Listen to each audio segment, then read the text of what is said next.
Here comes Andhra Pradesh Special Police Pipe Band Contingent. The amalgamation of melodious music and marvelous movements, saluting and honoring today's Chief Guest and Honorable Chief Minister of Andhra Pradesh, Sri Nara Chandrababu Naidu Garu.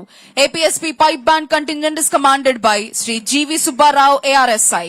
మధురమైన pipe band వాయిద్య నాదాలతో ఈనాటి కార్యక్రమ ముఖ్య అతిథి గౌరవనీయులైన ఆంధ్రప్రదేశ్ రాష్ట్ర ముఖ్యమంత్రి వర్యులు శ్రీ నారా చంద్రబాబు నాయుడు గారికి గౌరవ వందనాన్ని సమర్పిస్తూ ముందుకు కదులుతోంది ఏపీఎస్పీ పైప్ బ్యాండ్ కంటింజెంట్.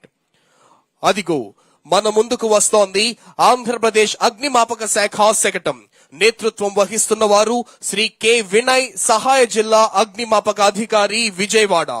అగ్ని ప్రమాదాలు, ప్రకృతి విపత్తులు, రోడ్డు ప్రమాదాల నుండి ప్రజల ప్రాణ ఆస్తి నష్టాలు నివారించడంలో వీరి పాత్ర ఎంతో గణనీయం. ఈ సంవత్సరం జూలై 29 మరియు ఆగస్టు 11వ తేదీల్లో విశాఖపట్నంలోని మెడికవర్ హాస్పిటల్స్ మరియు 7 హిల్స్ హాస్పిటల్స్ నందు జరిగిన అగ్ని ప్రమాదాల్లో అగ్నిమాపక సిబ్బంది చాకచక్యంతో వ్యవహరించి ఐసీయూలో ఉన్న 15 మంది ప్రాణాలను కాపాడారు. ఆగస్టు 4వ తేదీన కార్బా ఎక్స్ప్రెస్ రైల్ అగ్ని ప్రమాదానికి గురైనప్పుడు మంటల్ని ఆర్పి పెను ప్రమాదాన్ని తప్పించారు. గౌరవనీయులైన ముఖ్యమంత్రి గారి నేతృత్వంలో 253 కోట్ల రూపాయలతో అగ్నిమాపక శాఖ ఆధునీకరణకు నడుం బిగించడం జరిగింది. అదిగో వస్తోంది ప్రకృతి వ్యవసాయంతోనే మెరుగైన సుస్థిర భవిష్యత్తు సాధ్యమంటూ ప్రకృతి వ్యవసాయ శాఖ శకటం. ప్రకృతి వ్యవసాయంతో వాతావరణ అత్యయిక స్థితిని అధిగమించవచ్చని, రైతాంగం ఇంట బంగారు పంటతో చిరునవ్వుల సిరులు కురిపించవచ్చని ఈ శకటం చాటి చెబుతోంది.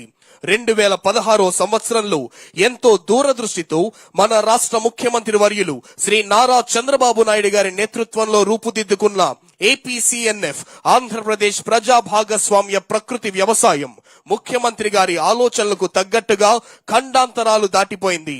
వ్యవసాయ రంగంలో నోబెల్ బహుమతికి సమానమైన గుల్బెంకియన్ ప్రైజ్ ఫర్ హ్యుమానిటీ 2024 అవార్డుతో ప్రకృతి వ్యవసాయ కార్యక్రమం గ్లోబల్ స్థాయిలో ఖ్యాతి గడించింది.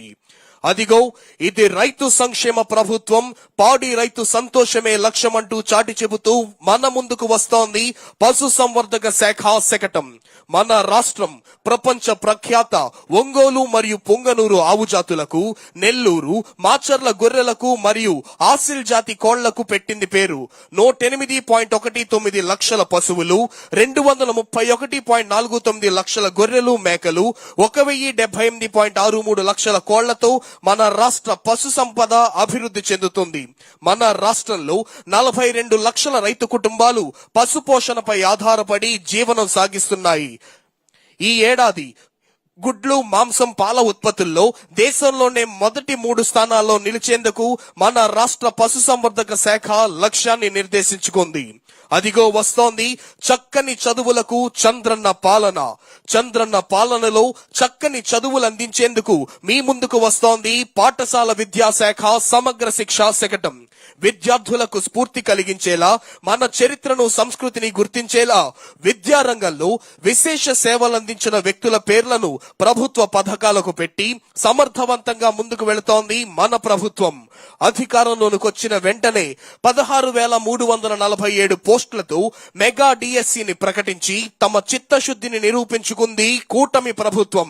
ఒక తల్లికి ఎంతమంది పిల్లలున్నా బడిలో చదివే ప్రతి విద్యార్థికి నేరుగా 15,000 రూపాయలు నగదు అందించే దిశగా తల్లికి వందనం 1 నుంచి 10వ తరగతి వరకు చదువుతున్న విద్యార్థులకు ఉచితంగా సర్వేపల్లి రాధాకృష్ణన్ విద్యార్థి మిత్య స్టూడెంట్ కిట్స్ ను అందిస్తోంది. తదితర వినూత్న కార్యక్రమాలతో విద్యార్థుల బంగారు భవిష్యత్తుకు బాటలు వేస్తోంది మన కూటమి ప్రభుత్వం. ఆరోగ్య ఆంధ్రప్రదేశ్ సారిద్దాం, క్యాన్సర్ రహిత దిశగా పనిచేద్దాం. అదిగో వస్తోంది వైద్యారోగ్య శాఖ శకటం. మన రాష్ట్ర ప్రభుత్వం ప్రాణం విలువ తెలిసిన ప్రభుత్వం. అందుకే రాష్ట్రంలోని అన్ని ప్రాథమిక, పట్టణ ఆరోగ్య కేంద్రాలను మరియు విలేజ్ హెల్త్ క్లినిక్లను ఆయుష్మాన్ ఆరోగ్య కేంద్రాలుగా గుర్తించారు.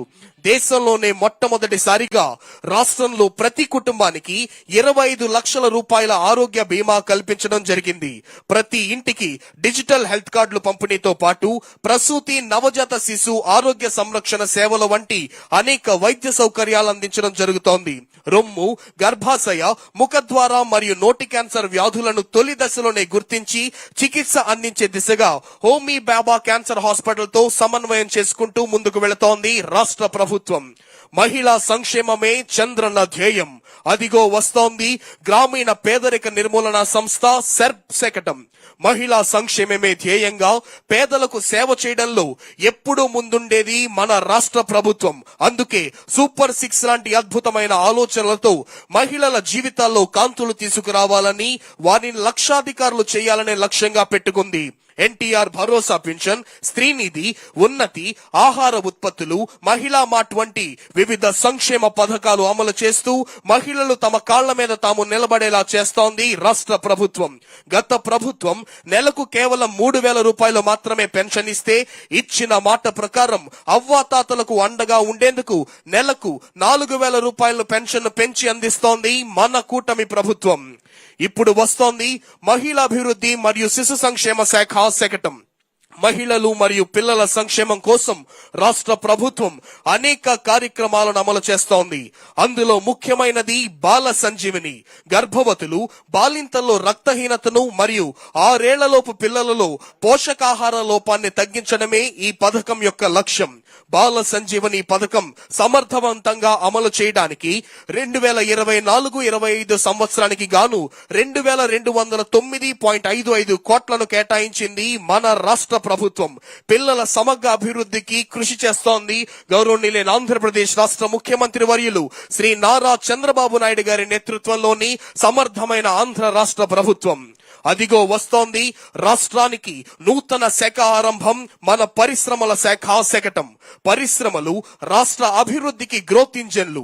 దీన్ని ప్రపంచ పెట్టుబడిదారులకు వివరిస్తూ సింగిల్ విండో సిస్టమ్ ద్వారా పెట్టుబడిదారులను వన్ స్టాప్ సొల్యూషన్ పద్ధతిలో వివిధ సేవలు అందించడం ద్వారా ఈజ్ ఆఫ్ డూయింగ్ బిజినెస్ లో రాష్ట్రం వరుసగా నెంబర్ 1 గా నిలిచి తన సత్తా చాటుకుంది. ఫోకస్ సెక్టార్లు, పరిశ్రమల కొరకు అందుబాటులో ఉన్న మౌలిక సదుపాయాలు, పారిశ్రామిక కారిడార్లు, పారిశ్రామిక రంగాలకు సంబంధించి రాష్ట్ర విధానాలు సులభంగా వ్యాపారం చేసుకునడానికి వీలుగా సౌలభ్యం కల్పిస్తోంది మన రాష్ట్ర ప్రభుత్వం. అర్హులైన పేదలందరికీ పక్కా ఇళ్ల నిర్మాణం మన ప్రభుత్వం యొక్క ఆశయం. అదిగో వస్తోంది పేదవారి సొంతింటి కలను నెరవేర్చే రాష్ట్ర గృహ నిర్మాణ సంస్థ శకటం.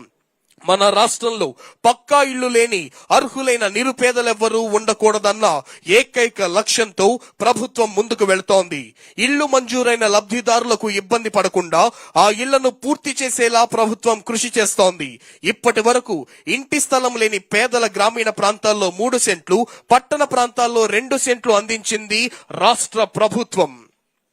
ఇప్పుడు మన ముందుకు కదిలి వస్తోంది ప్రజా రాజధాని అమరావతి. ఆంధ్రుల ప్రజా రాజధాని అమరావతి శకటం. విధ్వంసపు శిథిలాల నుంచి స్వప్నాల సౌధాలు నిర్మించే దిశగా అడుగులు పడుతున్నాయని చాటి చెప్పేందుకు అంగరంగ వైభవంగా ముస్తాబై వస్తోంది. విభజన తరువాత రాజధాని లేని రాష్ట్రంగా మిగిలిన ఆంధ్రప్రదేశ్ కు ఆ లోటు తీర్చేందుకు అమరావతి సరికొత్త రూపు సంతరించుకుంటోంది. కృష్ణమ్మ తీరాన సగర్వంగా చారిత్రక సాంస్కృతిక వారసత్వానికి ప్రతీకగా ఉన్న అమరావతి స్ఫూర్తితో రాజధాని ప్రపంచ స్థాయి నగరంగా తీర్చిదిద్దేందుకు రాష్ట్ర ముఖ్యమంత్రి వర్యులు శ్రీ నారా చంద్రబాబు నాయుడు గారు అహర్నిహరు కృషి చేస్తున్నారు.